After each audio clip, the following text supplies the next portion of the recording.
সুনীল গঙ্গোপাধ্যায় লিখেছিলেন, আমার একটি পাহাড় কেনার শখ। তার মতোই বাঙালিদের অধিকাংশেরই শখের বাহার বিপুল। কারোর শখের তালিকায় ডাকটিকিট, তো কারোর তালিকায় রয়েছে কলম।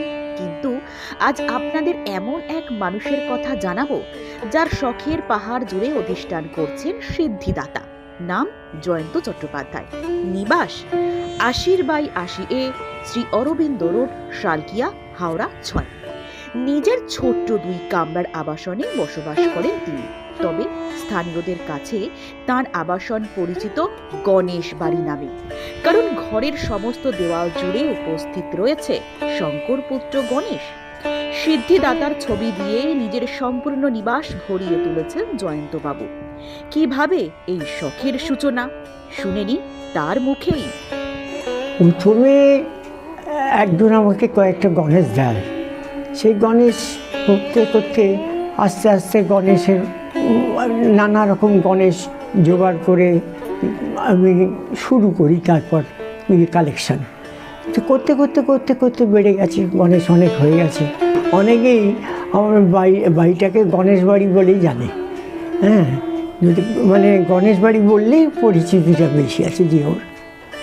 আগে আমাদের সময় যদি ধরা যায়, আমাদের সময় জিনিসগুলো অনেকটা লিমিটেড ছিল।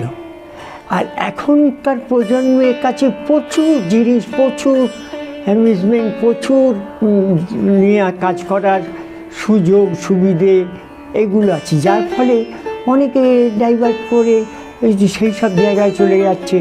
তারপরে নিজেদের মানে কাজকর্মে ব্যস্ত হয়ে পড়ছে, যার জন্যে এই ঠাকুর দেবতা এগুলো আস্তে আস্তে কমে যাচ্ছে। ছবিগুলো দেখতে ভালো লাগে, বারবার ঘুরে ঘুরে ফিরে ছবিগুলো দেখি। কোন ছবিটা সরিয়ে দিয়ে আরও একটা ছবি হয়তো কালেকশানে পেলাম, যেটা এই যে ছবিটাতে রয়েছে তার থেকে বেটার মনে হচ্ছে, ওইটাকে সরিয়ে দিয়ে নতুন করে আবার ওইটা দিলাম। এটা একটা ভালো তো লাগে, নিশ্চয়ই ভালো লাগে। আর এগুলো দেখবেন সবকটাই আঁকা, হ্যাঁ, ছবিগুলো। সেই জন্য একটা টাইপ করে রেখেছি, এর মধ্যে স্কাল্পচার বা কিছু নেই, গণেশ ওই ধরনের রেখেছি। বার্ধক্যের জীবন যাপনে বর্তমান তার টিকটিক করতে থাকা সময়ের প্রতি মুহূর্তের সঙ্গী ঘর জুড়ে সর্বত্র বিভিন্ন ভঙ্গিমায় বসে থাকা সিদ্ধিদাতা। বিনায়কের এই উপস্থিতি তার কাছে এক অনন্য প্রাপ্তি। স্থানীয়রাও মাঝে মধ্যেই আসেন তাঁর এই সংগ্রহ দেখতে। সময় পেলে ঘুরে আসতে পারেন আপনিও।